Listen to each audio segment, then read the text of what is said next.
फवाद शाही साहब, डीपीओ वजीराबाद और गुजरात जीआईटी के सामने पेश नहीं हुए। ये वो अफसरान हैं जो चौधरी परवेज इलाही साहब के एतबारी अफसरान हैं। क्या वजह है, किसने इन्हें पेश नहीं होने दिया? वो तो चीफ सेक्रेटरी भी एतबारी हैं। देखिए सवाल ये है कि जब इमरान खान के ऊपर कातलाना हमला हुआ तो किसने परवेज इलाही साहब को बुला के मना किया कि एफआईआर नहीं होगी? उसके बाद डीपीओ को वीडियो बनाने का किसने कहा? फिर उसके बाद आप देखिए कि वीडियो जो है वो डीपीओ बना रहे हैं और वो विद इन मिनट्स गरीदा फारूकी की मोबाइल पे कैसे पहुंची और वो वहां से ट्वीट क्यों उनकी हुई? जाहिर है डीपीओ का तो कोई ताल्लुक नहीं है गरीदा से या बाकी इन लोगों से। तो सवाल ये है कि क्या, और वो उन्होंने क्या वो पहली वीडियो उनको भेजी? और उसके बाद जो सीटीडी के पास बनी, सीटीडी ने इतना केयरफुल रहे कि उन्होंने जिस होटल में जिस कमरे में उन्होंने अब उनकी वीडियो बनाई, नवीद की जो उसकी वीडियो बनाई, उसके बाद उन्होंने वो कमरे का पूरा नक्शा ही चेंज कर दिया, उसके पैनल्स उतार दिए, वहाँ पेंट कर दिया। उसके बाद ये जो इदारे हैं उन्होंने इंटरनेट रिकॉर्ड क्यों नहीं दिया? लेकिन फवाद, आपकी आज की प्रेस कॉन्फ्रेंस में एक बड़ी आपने एक तो 3 सहाफ़ियों का नाम लिया, उसके बाद आप और भी पॉलिटिकल आपके जो ओपोनेंट्स हैं पाकिस्तान मुस्लिम लीग नून के लोगों का स्पेसिफाई कर रहे हैं कि फ़लाँ ने प्रेस कॉन्फ्रेंस की, फ़लाँ ने ये कहा, फ़लाँ ने ये कहा। तो क्या आपको ये पूरी की सब कुछ एक ही कॉन्स्पिरेसी का हिस्सा ही? महज इत्तफाकात भी तो हो सकते हैं ना?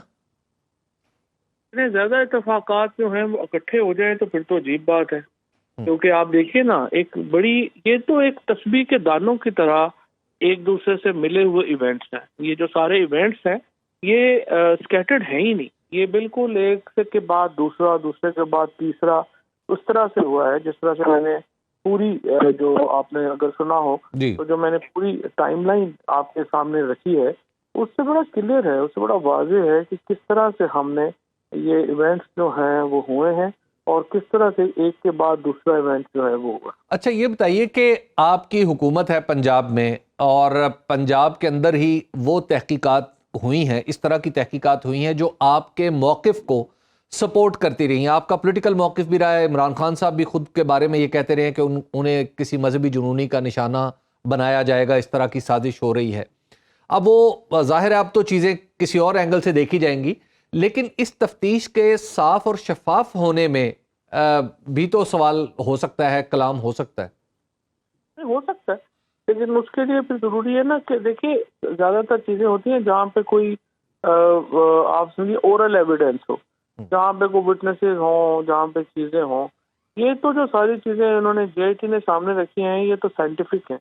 मसलन अगर इसका पॉलीग्राफी का टेस्ट हुआ है तो वो साइंटिफिक एविडेंस है। इसी तरीके से जो फोरेंसिक हुआ है वो साइंटिफिक एविडेंस है और वो तमाम चीजें हैं जो साइंटिफिकली उन्होंने सामने रखी। तो इसलिए इसमें कोई एक्स्ट्रा इन्फ्लुएंस की बात है नहीं। उसमें दो तफ्तीश, देखिए 2 चीजें सामने आ रही थी। पहले ये कहा जा रहा था कि गोली एक ही जगह से चली, लेकिन अब आप बता रहे हैं कि 3 जगह से। ये तो बड़ी खौफनाक बात है कि 3 जगह से गोलियां चली और आपने ही आज खुद कहा कि एक बिल्डिंग की छत पे भी गोलियां थी। गोया अल्लाह ताला माफ करे कि असैसिनेशन की अटेम्प्ट जो थी, वो अटेम्प्ट क्या था, पूरा एक क्रिएट कर लिया गया था अपनी तरफ से, तो शायद उन्होंने अपना काम कर लिया था। तो ये भी तो एक फर्क आ रहा है ना थोड़ा। नहीं, लेकिन वो एक तो किसी ने भी नहीं कहा, वो तो सिर्फ कमरान शाहिद ने अपने प्रोग्राम में, एक दुनिया टीवी में उन्होंने जो है वो एक प्रोग्राम किया और उन्होंने एक तो जो पहली इनिशियल सर्च रिपोर्ट थी उसको वो समझे कि वो फोरेंसिक रिपोर्ट है और उन्होंने पूरा प्रोग्राम वो उस गलतफहमी में जो है वो पूरा कर दिया। तो इसके अलावा तो मुझे नहीं पता कि किसी ने ऑफिशियल सतह के ऊपर एक का कहा हो। तो अब आपका वे फॉरवर्ड क्या है यहाँ से ऑनवर्ड? क्या आप किसी अदालत में ये सब लेके जाएंगे या जो मुकदमा चलेगा मुबैना जो एतराफ़ी मुजरिम है उसके ऊपर मुकदमे में ही आप अपनी चीजें पेश करेंगे या आप किसी और फोरम पे ले जाने की कोशिश करेंगे इसको? नहीं, ये तो अब देखिए ना, वहाँ पे जो आपका है अदालत है उसके अंदर चालान पेश, प्रिलिमिनरी चालान जो है वो उस अदालत में पेश हो गया है एंटी टेररिज्म कोर्ट वजीराबाद में। اور وہاں سے یہ کیس جو ہے وہ آگے چلے گا، اور اس میں کچھ لوگ جو ہیں وہ پرائیویٹ کمپلینٹ، کرمنل کمپلینٹ کرنے کا ارادہ بھی رکھتے ہیں، تو وہ بھی کریں گے. تو لیکن یہ ہے کہ یہ چیزیں کچھ جو بنیادی چیزیں تھیں وہ تو ثابت ہو گئی ہیں، جیسے یہ کہ قاتل ایک نہیں 3 لوگ تھے، پلان جو ہے وہ پورا کیا گیا تھا، کنسپریسی جو ہے وہ کیسے ہوئی، اور یہ چیزیں جو ہیں یہ تو سامنے آ گئی ہیں.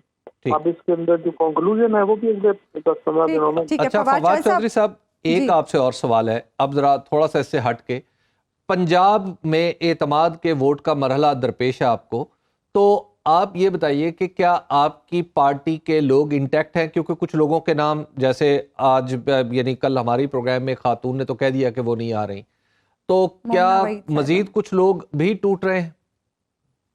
اس وقت تک تو 187 لوگ جو ہے وہ تھے. 2 لوگ پہلے جو ہیں آپ کو معلوم ہے، ایک مسعود تھے جن کے خلاف ریفرنس فائل ہو گیا ہوا ہے، اور وہ ریفرنس جو ہے وہ الیکشن کمیشن کو بھجوا دیا گیا ہوا ہے کہ ان کو ڈی سیٹ کر دیا گیا. اس کے بعد ایک شوکت یہ اپنے مزاری ہیں ہمارے ڈپٹی اسپیکر جو ہیں، ان کو اگر انہوں نے ایبسٹین کیا تو پھر ان کا بھی جو ہے وہ سارا ریفرنس چلا جائے گا. تو ان دونوں کو، اور پھر کل جو مومنہ آپ کے پروگرام میں، ان 3 کو ہٹا کے یہ 187 کی اس وقت تعداد کو جو ہے وہ پوری. ٹھیک ہے، کب تک آپ لے لیں گے اعتماد کا ووٹ؟ یہ 9 کو سیشن بلایا ہے، تو ہمیں امید ہے کہ اسی سیشن میں یہ اعتماد کا ووٹ. لیکن میری معلومات یہ ہے کہ آپ نے ابھی تک باقاعدہ اپنی پارٹی کو ہدایات جاری اس طرح نہیں کی کہ آپ نے لازمی پہنچنا ہے کہیں، کیا ہے ارینجمنٹ، کیا ہے؟ اس سے پہلے کوئی پارلیمانی پارٹی کا اجلاس نہیں بلایا، کچھ اس طرح کی ایکٹیویٹی نہیں؟ نہیں، پارلیمانی پارٹی کا اجلاس بلایا.